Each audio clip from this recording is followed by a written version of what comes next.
kita memang menurut saya tidak bisa berharap mendapatkan jawaban detail dari setiap persoalan yang berkembang hari ini dari masa lalu. Memang tidak mungkin itu. Karena selalu ada yang baru yang terjadi kan dari masa ke masa. Tetapi segala sesuatu kan sebenarnya ada dasarnya, ada landasannya, ada referensinya. Merujuk ke apa? Menurut saya akan merujuk ke nilai, akan merujuk ke framework. Dan itu yang dimiliki oleh Islam. Kekuatannya kan di situ. Bagaimana cara mengatasi krisis secara personal di tengah realita pemimpin yang jauh dari pribadi berintegritas dan amanah? Nah, ini ada teladan juga Ustaz untuk bisa jadi acuan buat kita hari ini. Ustadz, saya mau tanya, kita sering dengar dari para asatidz yang menyampaikan bahwa sepanjang hidupnya itu Bunda Aisyah gak pernah haid. Saya pernah baca di kitab Zadul Ma'ad saat di hari Arafah beliau mengalami haid. Ini bagaimana?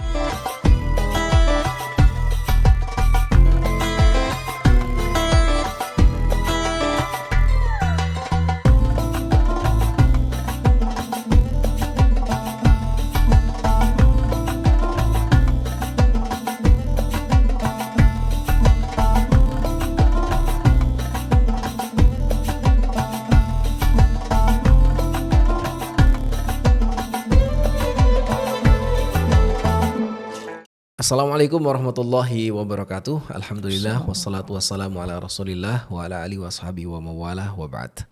Jumpa lagi bareng saya Umar El Rozi, masih di channel yang sama, Sirah TV, channel yang menyajikan diskusi dan obrolan seputar sirah nabawiyah dan sejarah peradaban Islam. Di kesempatan kali ini kita akan kembali belajar dengan format yang jauh lebih sederhana mungkin ya, dan lebih tematik, karena ini akan menjawab beberapa pertanyaan yang masuk baik di medsos ataupun di tayangan YouTube kami. Beberapa coba kami rangkum yang mudah-mudahan bisa menjadi jawaban buat teman-teman semua yang memiliki pertanyaan yang sama tentang sejarah dan peradaban Islam itu sendiri. Tentunya bersama guru kita ada Ustadz Asep Sobri. Assalamualaikum Ustadz. Waalaikumsalam warahmatullahi wabarakatuh. Alhamdulillah. Kabar baik Ustadz ya? Alhamdulillah. Ini pertanyaan banyak banget nih Ustadz nih, karena ya kita cuma punya ada waktu di pekan kelima aja ya. Kalau ada pekan kelima. Iya, jadi belum tentu setiap bulan bisa kami kumpulkan. Oke, langsung ke pertanyaan Ustadz ya. Mangga. Ada dari Bu Guru nih, Bu Mardiah. Izin bertanya Ustadz, bagaimana kita sebagai muslim menempatkan ilmu-ilmu manajemen termasuk manajemen mitigasi krisis yang umumnya dari barat? Mungkin begini, apakah kita atau Terlarang? umat Islam gitu ya, punya ilmu manajemen sendiri? Mungkin itu dasar persoalannya kan itu. Sehingga kemudian ketika kita punya ilmu manajemen Islami gitu, pada dasarnya bisa jadi tidak bergantung setidaknya gitu kepada ilmu manajemen mitigasi barat ya. Atau begini, kalaupun itu tidak bisa disebut sebagai ilmu, artinya yang ada dalam dunia Islam gitu ya. Apakah dalam Islam ada manajemen mitigasi itu sendiri? Apakah ada praktek dan pengalaman dalam sejarah Islam ya, yang terkait dengan atau yang menunjukkan tentang manajemen mitigasi? Kan itu yang lebih penting gitu ya. Ya. Nah, kalau pertanyaannya itu yang terakhir itu, apakah ada? Jelas ada. Kaitannya krisis? Iya, apapun kan. Kalau manajemen itu kan intinya resiko lah gitu ya, secara umum kan. Mitigasi resiko kan kalau tidak salah pertanyaannya. Ya entah itu krisis, entah itu apapun gitu. Perencanaan dan sebagainya. Kalau itu jelas ada gitu ya. Bahwa dari sejak zaman Rasulullah SAW pun yang namanya manajemen itu ada. Yang kalau dalam bahasa Arab kan namanya manajemen itu idarah ya. Dalam bahasa Arab, manage itu dari adarah, makanya manajer itu kan mudir kan gitu. Nah, apakah ada idarah gitu? Ada manajemen, praktek manajemen di masa Rasulullah SAW. Nah, jelas ada. Bahkan beberapa buku sirah yang ditulis tentu saja belakangan ya, artinya oleh para penulis kontemporer gitu ya, itu memakai istilah itu. Jadi contohnya buku Al-Idarah fi ahdi Rasul SAW. Jadi manajemen di masa Rasulullah SAW. Jadi judulnya aja udah jelas misalnya manajemen. Jadi dia buku ini membuktikan gitu atau menunjukkan adanya fakta manajemen di masa Rasulullah SAW. Manajemen dalam hal apa aja. Dari sejak mulai dakwah itu sendiri di manage, gitu loh. Contohnya Darul Arqam, gitu ya. Itu kan bagian dari manajemen dakwah. Kan menarik kalau kita baca. Darul Arqam itu mulai katakanlah sebagai sebuah sebuah pendekatan ya dakwah gitu, dibentuk setahun sebelum mulai dakwah terbuka. Nah, artinya bukan semacam reaksi terhadap perkembangan dakwah setelah Rasulullah SAW menyampaikan dakwah terbuka dan ada perlawanan dari Quraisy. Sebelum itu, setahun sebelum itu Rasulullah SAW sudah membentuk Darul Arqam. Gitu. Dan jelas sekali bahwa Darul Arqam itu katakanlah sebagai sebuah pendekatan yang sifatnya sementara, ad hoc. Karena kemudian istilahnya dibubarkan lah oleh Rasulullah SAW setelah Umar masuk Islam. Jadi, dan itu juga menjadi dakwah terbuka. Ya sebenarnya kan ini kan di fase dakwah terbuka kan. Tapi kan ada resiko kalau dakwah terbuka itu akan terjadi benturan.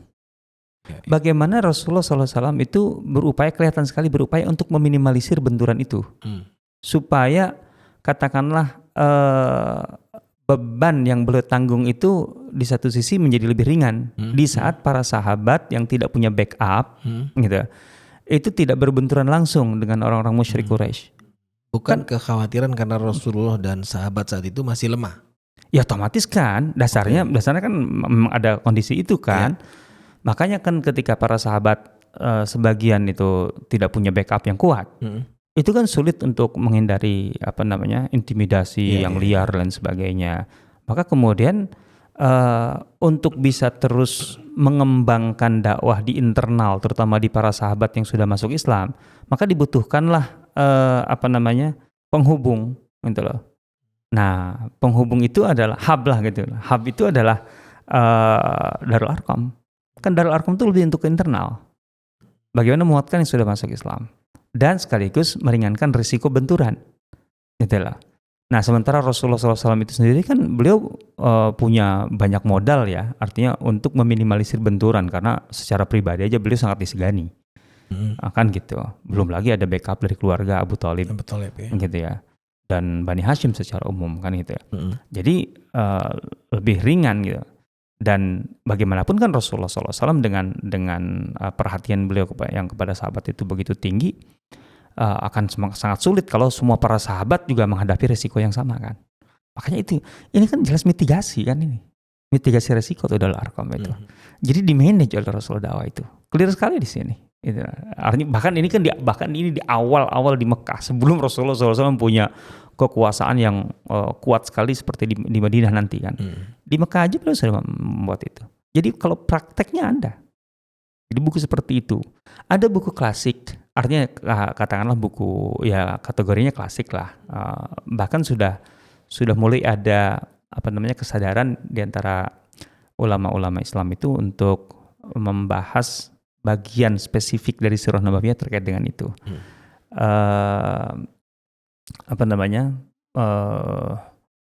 Buku At-Taratib Al-Idariyah gitu ya, yang dikembangkan dari buku yang lebih tua gitu ya. At-Taratib Al-Idariyah itu kan terkait dengan manajemen itu, atau Al-Hukum Al-Islamiyah fi ahdi Rasul fi ahdi Nabi sallallahu alaihi wasallam, karya Abdul Hayy Al-Qahtani gitu ya. Nah, itu kan dari pengembangan dari buku lama gitu, karya Al-Khazraji kalau tidak salah. Nah, jadi sebenarnya itu sudah ada gitu. Praktek dan pengalaman manajemen yang dilakukan oleh kaum muslimin bahkan sejak masa Rasulullah SAW, apalagi setelah itu. Memang tampaknya itu tidak, setahu saya ya, tidak berkembang jadi ilmu manajemen seperti yang kita ketahui sekarang, modern gitu. Tapi sebenarnya kan ilmu itu kan berdasarkan pengalaman-pengalaman itu kan. Nah, artinya dengan adanya bahan pengalaman itu kita sangat mungkin dalam arti punya bahan yang cukup banyak sekali dalam sejarah peradaban Islam itu untuk kemudian membangun yang kita sebut sekarang sebagai ilmu manajemen, itu mitigasi itu Allah Ta'ala. Oke. Artinya tepat juga nggak saat misalnya gini, dengan kompleksnya peristiwa Sirah Nabawiyah, kemudian beragam kejadian kita bisa dapetin di sana, maka persoalan hari ini semuanya itu juga ada solusinya di Sirah. Semua bukan dalam arti kuantitatif ya, artinya every detailnya. Karena kan memang dari masa ke masa selalu ada perkembangan kan yang tidak ada di masa sebelumnya. Tapi kalau kita bicara tentang fundamental nilai, framework, kerangka, itu jelas ada gitu ya. Karena Rasulullah SAW itu diposisikan sebagai uswatun hasanah oleh Allah Subhanahu Wa Taala bagi kita semua dalam semua urusan kehidupan kita, gitu ya. Artinya gini, kita memang menurut saya tidak bisa berharap mendapatkan jawaban detail dari setiap persoalan yang berkembang hari ini dari masa lalu. Memang tidak mungkin itu. Karena selalu ada yang baru yang terjadi kan dari masa ke masa. Tetapi segala sesuatu kan sebenarnya ada dasarnya, ada landasannya, ada referensinya. Merujuk ke apa? Menurut saya akan merujuk ke nilai, akan merujuk ke framework. Nah, dan itu yang dimiliki oleh Islam. Kekuatannya kan di situ. Dan itu adalah rujukan yang sangat kokoh, yang sangat kuat karena ada garansi dari Allah Subhanahu Wa Taala kan. Karena itu bagian dari wahyu. Maka kita punya rujukan yang sangat dahsyat sebenarnya, yang dari situ kita bisa bertolak untuk mencari jawaban gitu loh. Setiap persoalan-persoalan yang berkembang pada hari ini dan ke depan. Oh, gitu ya. Iya.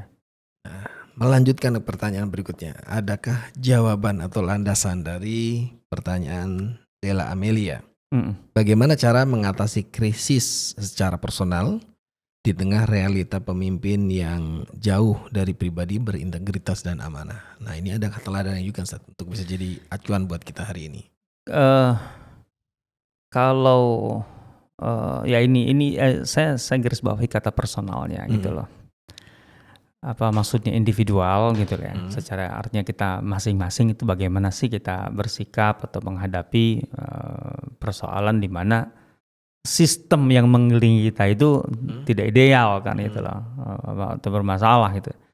Saya rasa kalau model individual malah banyak dalam sejarah kita kan. Karena kan kalau individual tuh gini, kita akan kembali kepada masalah spesifik orang per orang kan berbeda kan. Iya kan.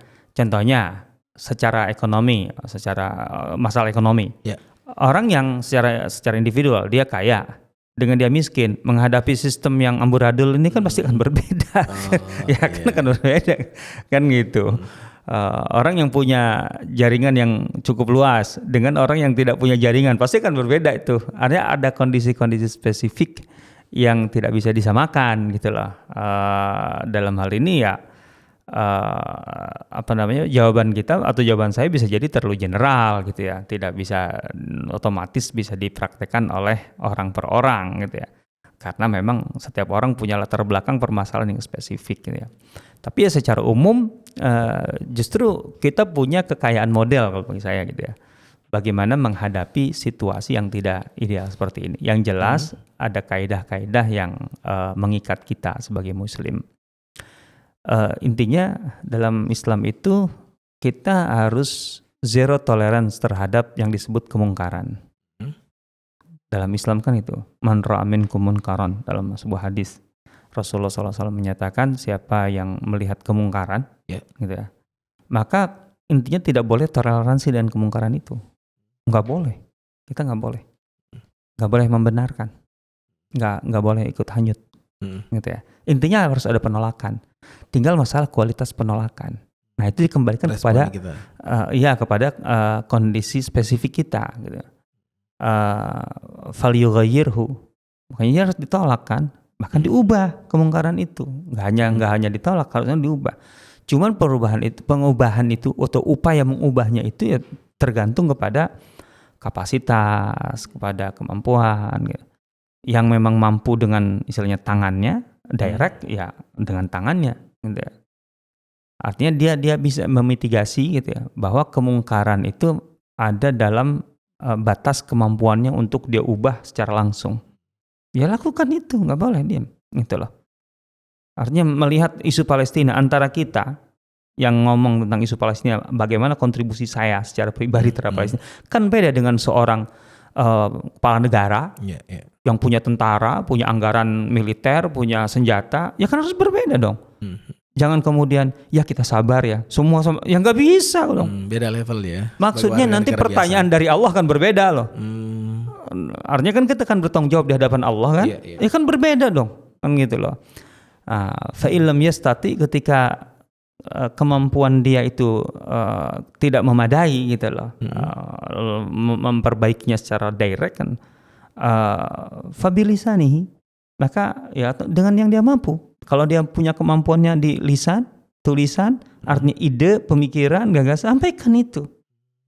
Jangan disalahkan, Anda cuma hanya bicara, ya memang saya kompetensinya di situ.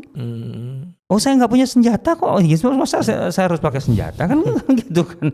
Gitu loh. Ya itu raja-raja, presiden-presiden itu kan yang punya kekuatan militer. Orang dia panglima tertinggi angkatan bersenjata kan, itu lain tanggung jawabnya di hadapan Allah. Tapi kalau yang memang dia punya kemampuannya hujah, argumentasi, ya fabilisani kan gitu. Dan itu juga kekuatan. Karena intinya kekuatan argumentasi kan. Influencer tuh punya peran juga berarti. Ya, dia punya peran, tapi kan perannya bisa jadi ya mungkin bobot argumentasinya nggak kuat, tapi dia bisa mempengaruhi opini setidaknya kan. Ya dia harus dengan medianya itulah.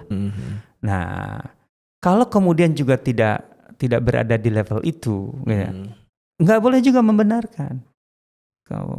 Wa illam yastati fa biqalbihi, harus dengan hatinya. Karena kalau hati nurani itu, saya yakin ya, orang benar, orang baik gitu, pasti ada standar minimal sensor gitu ya, bahwa ini buruk deh gitu loh. Nggak harus menguasai ilmu apa gitu bahwa ini buruk gitu kan. Karena kan pastilah kita rasa wah ini nggak baik, ini nggak, walaupun kita nggak bisa mengartikulasikannya dengan kayak gimana gitu ya. Nah gitu. Tapi dia harus mengingkari dengan hatinya itu. Sehingga kemudian dia tidak hanyut gitu loh, apalagi membenarkan gitu, membenarkan kemungkaran, membenarkan kezoliman, apalagi kemudian jadi buzzer pembela. Kacau itu gitu loh. Itu sudah di bawah standar itu kan gitu. Iya, Anda tidak akan bicara banyak loh, karena memang bukan kompetensi Anda di situ. Tapi dengan hati Anda akan mengingkarinya, menolaknya. Wa huwa adhaful iman, dan itu adalah iman paling lemah, paling rendah gitu loh. Artinya tidak bisa diterima di bawah itu gitu loh. Nah, itu kan itu intinya. Nah, ini contoh kaidah-kaidah yang kita tahu. Islam itu zero, ajaran Islam itu zero toleransi terhadap kemungkaran. Zero toleransi terhadap kezaliman, kan? Dalam hadis qudsi Allah SAW menyatakan, inni haramtu dzulma 'ala nafsi. Aku mengharamkan diriku berbuat zalim, gitu ya. Faja'altuhu bainakum muharrama, dan aku tetapkan kezaliman itu haram terjadi di antara kalian, gitu lah, untuk saling menzalimi. Fala tazalamu, maka janganlah saling menzalimi. Berarti tidak ada toleransi terhadap kezaliman, nggak boleh, gitu loh.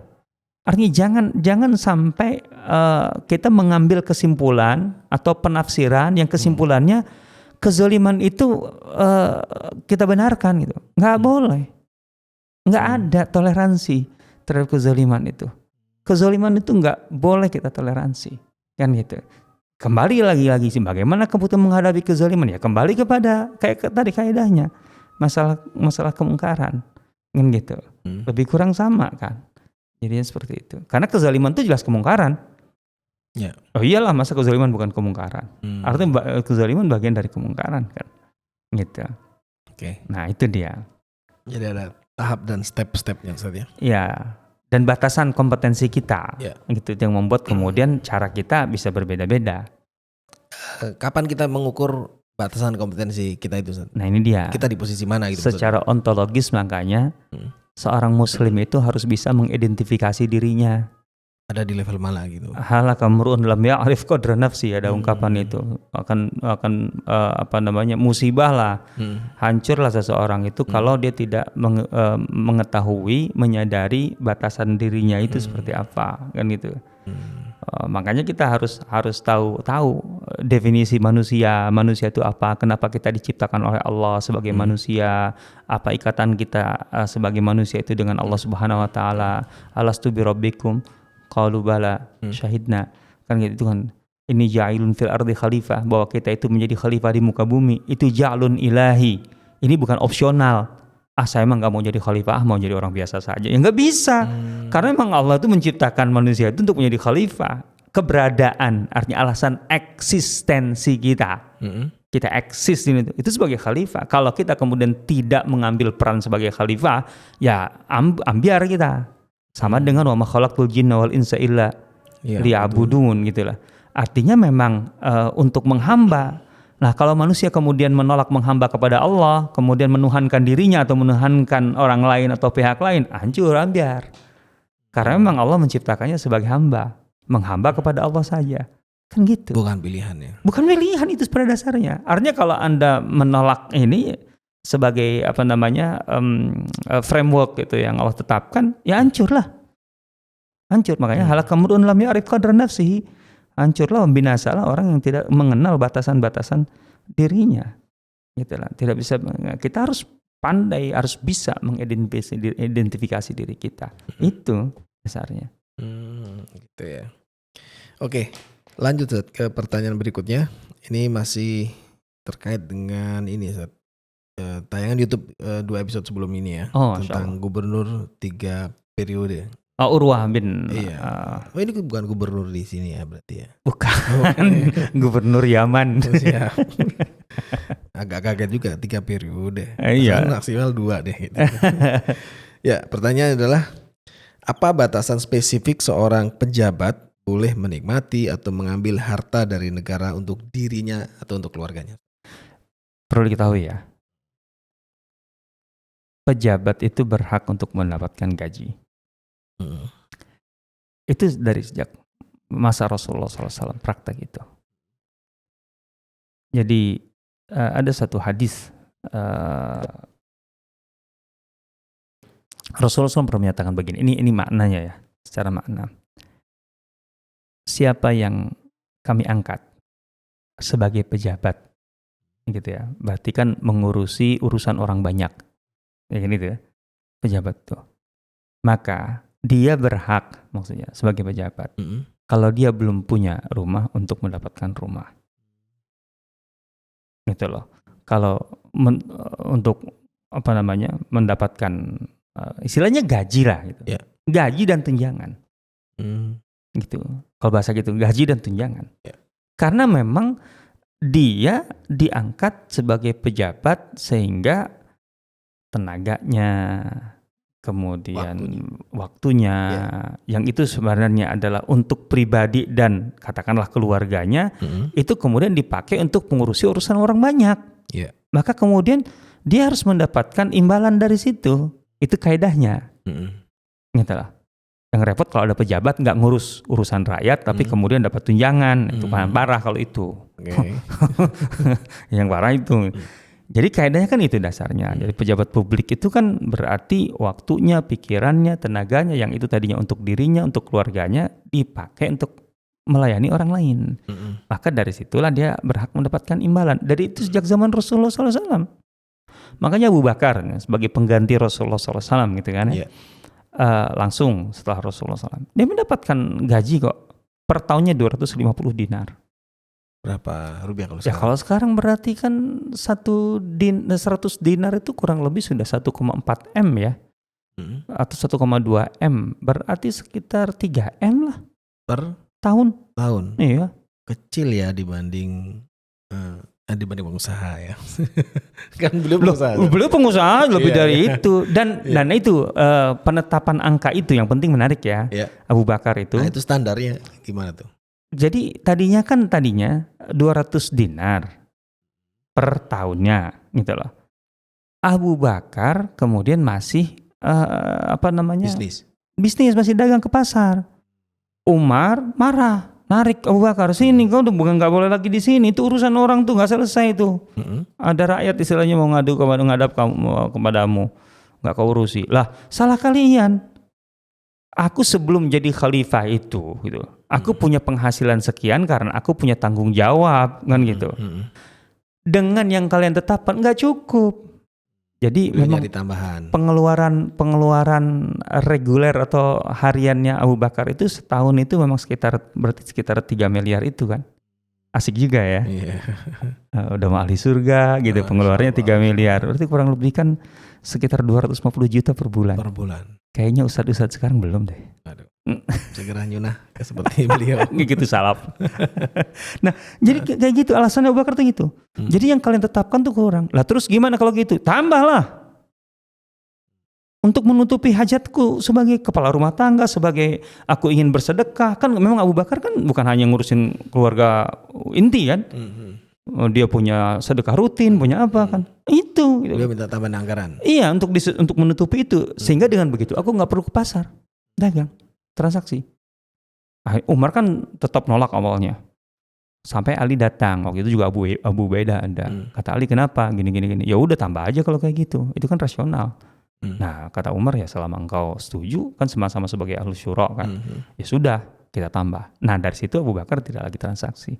Jadi itu jelas konsep loh, dan prakteknya jelas sekali gitu loh. Jadi sama seperti Urwah bin Muhammad itu juga sama, dia dapat. Nah, ketika masuk Yaman itu, dia bawa unta dengan apa yang di atas punggung untanya lah gitu ya. Tapi untuk operasional dia gitu, hari-harinya dia dapat gaji gitu. Ya gaji itu bukan mengambil seenaknya, tapi memang ada ditetapkan kan. Nah, berdasarkan tentu saja intinya maslahat gitu ya, dan ma'ruf, standarnya kewajaran lah. Kewajaran setiap daerah. Batas kewajaran. Iya dong, tiap daerah beda-beda kan. Iya. Ya kita tahu lah gitu kewajaran contohnya. Di kita tuh Pertamax 16.000. Wajar nggak? Kalau dibandingkan Jepang cuma 20.000, ada lebih tinggi 20.000. Cuman di Jepang tuh wajar. Karena gaji UMR-nya sekitar 20 jutaan taruhlah gitu ya. Lah kita kan dengan gaji 5 juta, 6 juta kan wajar. Ya, bil ma'ruf gitu. Nah, di situ poin bil ma'ruf. Oh iya dong, itu kewajaran itu kan. Jadi bukan masalah, wah kan Jepang masih lebih tinggi dari kita. Iya gitu, lebih tinggi 3.000 per liter. Cuman kan gajinya itu berapa kali lipat. Nah kan itu contohnya gitu. Jadi dia dapat. Tampaknya seperti Urwah ini tidak mengkonversi, dalam arti menginvestasikan gajinya gitu loh, untuk kemudian memiliki aset. Kan bisa saja kan dari gaji itu kan ada lebih. Kayak Abu Hurairah itu kan ketika selesai, kalau tidak salah jadi dari gubernur Bahrain, dia ke Madinah itu dia bawa domba banyak. Umar kan langsung sensitif. Kok bisa? Engkau waktu ke Bahrain kan gak segini dombamu. Kok bisa gitu. Nah, kata Abu Hurairah, ya karena pertama Abu Hurairah itu kan termasuk muhajirin. Muhajirin itu kan punya tunjangan. Dari Umar juga tunjangannya kan, sekitar 400 sampai 500 dinar per tahun. Kan lumayan itu, sekitar 6 miliar kan. Nah, kemudian dia kan punya gaji. Nah, dari gajinya itu sebagian dia simpan untuk kemudian diinvestasikan menjadi ternak. Ini dari situ gitu loh. Aku bisa mempertanggungjawabkannya kan gitu. Nah, jadi Urwah tuh nggak gitu tampaknya. Dia nggak. Ya. Kemungkinan besar ketika ada kelebihan itu, kemudian dia dicopot, dia serahkan ke Baitul Mal daerah. Kemungkinan besar begitu. Kayak Abu Bakar juga kan. Abu Bakar kan dari gaji itu dia nggak investasi. Abu Bakar tuh masih punya kebun, masih punya apa, tapi itu sebelum jadi khalifah. Nah, ketika dia meninggal, itu kan, semua yang dari gaji itu dikembalikan ke Baitul Mal. Begitu Abu Bakar. Itu yang membuat Umar kemudian ketika baru diangkat jadi khalifah menggantikan Abu Bakar itu, dan melihat fakta itu, Abu Bakar mengembalikan sisa dari gajinya itu ke Baitul Mal. At-abdaman ba'dak, engkau akan melelahkan penggantimu. Ya aku bisa lebih baik darimu tuh gimana caranya kan gitu. Nah gitu. Itu padahal gaji ya, bukan anggaran belanja. Kan, ya gaji tuh. Dikembalikan Ustaz. Iya, kan dia pesannya kayak, kalau aku meninggal ya udah, yang tadinya dari gaji dikembalikan, yang tersisa. Oke. Kalau lihat berita hari ini tuh banyak lembaga yang juga minta tambahan anggaran. Ini berarti kalau ngelihat secara sejarah Islamnya ada teladannya dong. Tambahan anggaran itu kan disesuaikan dengan kemaslahatan dan kaidah ma'ruf itu. Oke. Itu dulu. Tapi kalau kemudian hanya untuk menambah aksesori di kantor yang masih bagus tapi tiap tahun harus dianggarkan nyewa bunga sampai miliaran gitu. Kan ada di salah satu departemen itu. Iya. Di lantai berapa tuh saya lupa. Iya. Ya harus ada catatan itu bil ma'ruf tadi. Iya. Oke, lanjut ke pertanyaan berikutnya Ustaz. Dari @pangyon Cagal. Ustadz, saya mau tanya, kita sering dengar dari para asatidz yang menyampaikan bahwa sepanjang hidupnya itu Bunda Aisyah gak pernah haid. Tapi saya pernah baca di kitab Zadul Ma'ad saat di hari Arafah beliau mengalami haid. Ini bagaimana memahami? Ini masih epistemologi nih. Mendengar dari ustadz, berarti dengar dari ceramah. Ya. Oke. Dan kayaknya cukup masyhur, ma'ruf juga Ustaz. Bahwa Bunda Aisyah sepanjang hidupnya gak pernah haid, kan gitu. Ya. Tapi saya baca di Zadul Ma'ad, Bunda Aisyah haid ketika haji, kan gitu. Iya. Kan sebenarnya sederhana, udah terjawab itu. Lah kan sekarang kalau dari ustadz itu kan hanya dengar. Lah ini kan baca. Ada sumbernya. Udah gitu sumbernya termasuk sumber ya walaupun sumber sekunder tapi cukup tua lah gitu. Ibnu Qayyim kan abad 8 Hijriah kan. Ya kan seharusnya udah lebih kuat itu. Berarti udah selesai itu. Artinya nggak benar kalau Bunda Aisyah tuh nggak pernah haid. Gitu. Loh iya. Tapi kalau kita melihatnya misalnya itu tadi cukup banyak disampaikan oleh asatidz gitu. Ya udah dengan itu tuh udah terbantah bahwa ada riwayat Bunda cukup, Aisyah. Ya? Nah, dan itu kuat sekali secara faktanya gitu.